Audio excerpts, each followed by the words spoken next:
Simple কথা, আমি তো তোমাদেরকে ট্রানজিশন দেখাচ্ছি খেলা দিয়ে, সিমিলার খেলা দিয়ে, বা তোমরা এমন কাজ করো, তোমরা খেলতেছো টেম্পল রান, আর পরীক্ষা আসবে ক্যান্ডি ক্রাশ।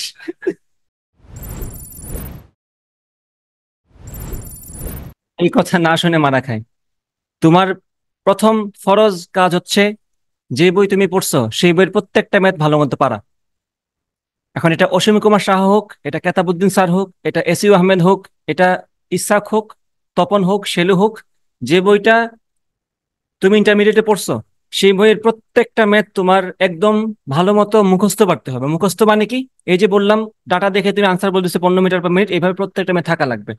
তুমি এটা বিশ্বাস রাখতে পারো, টপার যেগুলো থাকে তাদের সবার ম্যাথ মুখস্থ থাকে।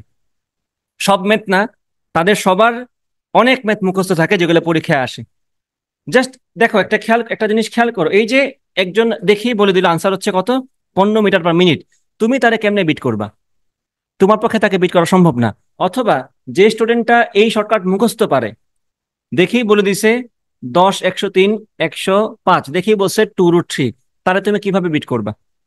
এটা তো আর এক সেন্সের কথা। কিন্তু আমি তোমাদেরকে যেটা বলতে চাচ্ছি, তোমরা এই যে ধরো আমি তোমাদেরকে ম্যাথ সলভ করাচ্ছি না, তোমরা ভাবতেছো এটা আমি কই থেকে দিলাম, ম্যাথটা কই থেকে আসলো, কেউ চিনতে পারছো? মাঝে মধ্যে আমি এমন জায়গা থেকে ম্যাথ দিই তোমরা দেখে চিনো না। এটা মাথায় রাখতে পারো তোমরা। আসলেই এখন এমন অবস্থা হয়েছে, তোমরা কিন্তু সোর্স দেখো না আসলে ম্যাথটা কই থেকে আসছে। কিন্তু বেশিরভাগ ক্ষেত্রে ম্যাথগুলা যেখান থেকে আসে, ওটা তোমার মেইন বইয়ের ম্যাথটাই। ভালো করে মেইন বইয়ের ম্যাথটা সলভ করো, তাহলে কনফিডেন্স থাকবে। আমি বিশেষ করে ম্যাথের ক্ষেত্রে বলতেছি এই কথাটা। ক্যালকুলাসের ইন্টিগ্রেশন, ডিফারেন্সিয়েশন, সরল রেখা, কনিক, বৃত্ত, একটা চ্যাপ্টারেরও একটা ম্যাথ যাতে এমন না হয় যে তোমার আমি প্রশ্ন দিছি আর তুমি দেখে ভাবতেছো 2 মিনিট কেমনে করবো, এটা এটা যাতে না হয়। তুমি যদি এটা মেক শিওর করতে পারো, তুমি নিশ্চিতভাবে শিওর থাকো তোমার অলরেডি এডমিশন জার্নিতে তুমি 80% আগায় গেছো। বুঝছো? এই ব্যাপারটা খুব ভালো মতো খেয়াল করবা। অনেকেই বিভিন্ন সোর্স থেকে নিতে গিয়ে আসলে ওই যে বিভিন্ন স্লাইড দেখো না তোমরা, স্লাইডের মধ্যে ম্যাথ থেকে সব, তোমরা সব ম্যাথেই ভাবো মনে হয় ভাইয়ারা আসমান থেকে নামাইছে, আসলে ভাইয়ারা এইগুলা থেকেই দেয়।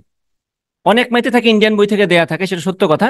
বাট ব্যাপারটা তো আসলে ওইরকম না যে তোমার ইন্ডিয়ান বইটা পড়ে তারপরে পরীক্ষা দেওয়া লাগবে। বেশিরভাগ ক্ষেত্রে ম্যাথ তোমার বই থেকে আসে, তোমরা খেয়াল করো না সেটা। 5% যেগুলা কঠিন প্রশ্ন আসে, এটা খুবই ইম্পর্টেন্ট কথা, বিশেষ করে যারা উপরের দিকে থাকতে চায় তাদের জন্য। 5% যেগুলো কঠিন আসে, সেগুলা সবসময় এমন থাকে যেগুলা কেউ পারে না। স্যার দিবে এগুলা না পারার জন্য, এগুলা নামে হচ্ছে স্টপার প্রবলেম। তুমি 5% প্রবলেমের পিছে যদি তোমার 80% সময় নষ্ট করো, তাহলে 95% জিনিসের জন্য তোমার হাতে সময় থাকবে মাত্র 20%। তাই না?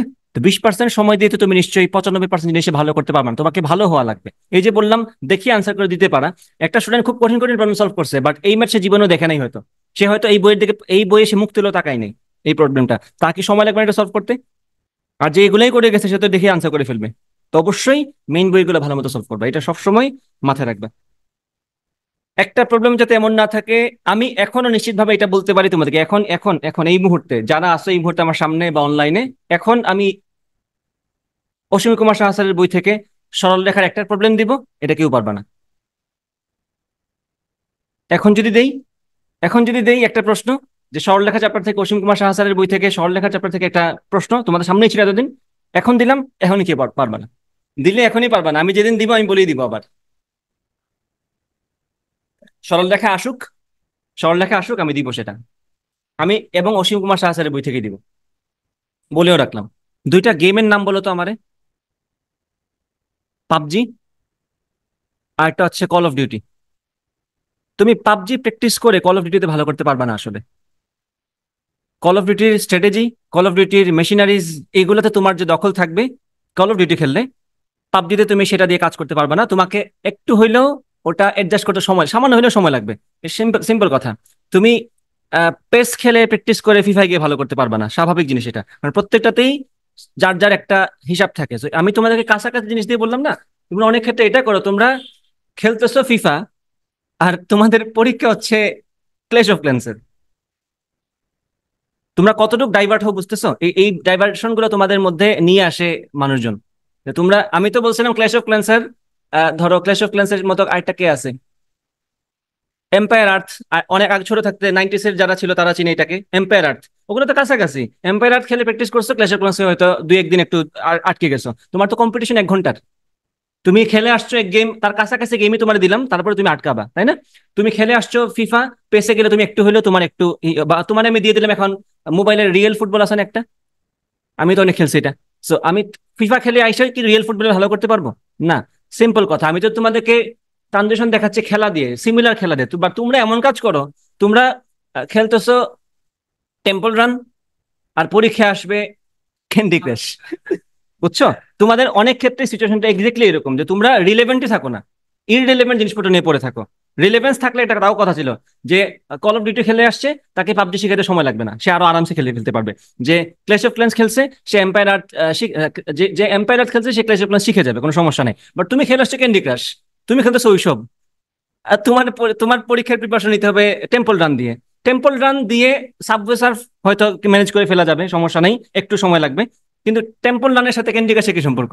তো তোমরা অনেক ক্ষেত্রেই প্রিপারেশনটা এক্স্যাক্টলি এরকম নিচ্ছ, আমি নিজে খেয়াল করছি এটা। বুঝছো? আমি বেশি এক্সাজারেট করে বললাম যাতে তোমরা বুঝতে পারো। তোমরা অনেক ক্ষেত্রে এমন প্রবলেম দিকে তাকায় থাকো যে প্রবলেম আসলে তোমার দরকারই ছিল না। এই যে আফতান ভাই আগে একটা পোস্ট দিয়েছে, দেখছো না? এই পোস্ট দেখছো? আমি গ্রুপে শেয়ার করতে ভুলে গেছি। হ্যাঁ, হ্যাঁ, হ্যাঁ, এটা এটা সবসময় সত্য, এটা প্রত্যেক বছর সত্য। এই সত্য, প্রত্যেক বছর সত্য। আরেকটা বলে রাখি, একটু তোমাদেরকে খেয়াল করবা, জিমের ট্রেইনার তোমার কাছে সবসময় প্রোটিন সাপ্লিমেন্ট বিক্রি করতেই চাইবে। জিমে যারা গেছো তারা দেখবা জিমের এক কোনায় ক্যান্টিন থাকে তাদের, এবং একটা কোণা তাদের মধ্যে ওই যে বিভিন্ন বিদেশি প্রোটিন সাপ্লিমেন্ট থাকে না, ভেজ কিছু থাকে, হচ্ছে প্রাণীজ আমিষের সাপ্লিমেন্ট থাকে, কিছু থাকে উদ্ভিজ্জ আমিষের সাপ্লিমেন্ট থাকে। সে তোমাকে সামহাও বুঝাবেই যে তোমার এটা লাগবে, বা আসলে হয়তো তোমার এটা লাগবে না। বুঝছো? সেটা একটু মাথায় রাখবা। জিম ট্রেনার হচ্ছি আমরা, ঠিক আছে? এই জায়গায় অনেস্ট থাকা আসলে টাফ। আমি আমি বিক্রেতা, তুমি ক্রেতা, তো এখানে অনেস্ট থাকাটা আসলে টাফ। তুমি যদি আমার কাছে ফিডব্যাক চাও, আমি বলবো এটা অনেক ভালো। জোর করে হয়তো বিক্রি করবো না, বাট আমি তো কখনোই তোমাকে ওইভাবে গাইড করতে পারতেছি না যে তোমরা এটা কিনোই না, এটা এত এইগুলো খারাপ, এগুলো খাইতে হয় না। আমি কি নিজে কিনে না এগুলো তোমার বলবো? না, আমি তো রাখছি এগুলো বেচার জন্যই। যে কিনতে চাই তারা আমি বেচে দিব। তো তোমরা অনেক ক্ষেত্রেই এই ব্যাপারটা লুপের মতো আসলে, মার্কেটে টিকে টিকে থাকা তো দরকার। মানে এক গ্রুপ চাচ্ছে নিতে, তো যারা দিবে তারাই তো তার কাছে তো সে যাবে। আরেক গ্রুপ চাচ্ছে মানে পুরা, কি বলে এটাকে, একটা শব্দ আছে না, বাংলা শব্দ, প্রতিশব্দ কি জানি এটা, বুভুক্ষ না কি জানি আছে না, মানে ক্ষুধার্তের মতো তোমরা হচ্ছে, ক্ষুধার্তের মতো মানে একদম, মানে ডেসপারেটলি চাচ্ছ এগুলা। তোমরা ডেসপারেট, আইআইটির প্রশ্নই আমাদের লাগবে। তো ভাইয়ারাও তো দিবে, জানা কথা, এখানে তো তাদেরও দোষ নাই। তোমরা চাচ্ছ, তারা দিচ্ছে। আর ব্যাপারটা সাইকেলে চলে আসছে আর কি, এখন এখন সাইকেলটা ভাঙাটা আসলে টাফ হয়ে গেছে। এক গ্রুপ চাচ্ছে, সো এই গ্রুপ চাচ্ছে তো ভাইয়ারা দিচ্ছে, আর এই গ্রুপ যাদের যেখানে যায় বাকিরা ওখানে যায়। এই সাইকেল কেমনে ভাঙবা? এটা আসলে ভাঙা যাচ্ছে না, এই জন্য সমস্যাটা বেশি হয়ে গেছে, ডিপ্রেশনের পরিমাণও বেড়ে গেছে। এগুলো একটা মাথায় রেখে ফাঁক ফুকের এসব কথা বলবো মাঝে মধ্যে তোমাদেরকে একটু মনে করাই দেওয়ার জন্য।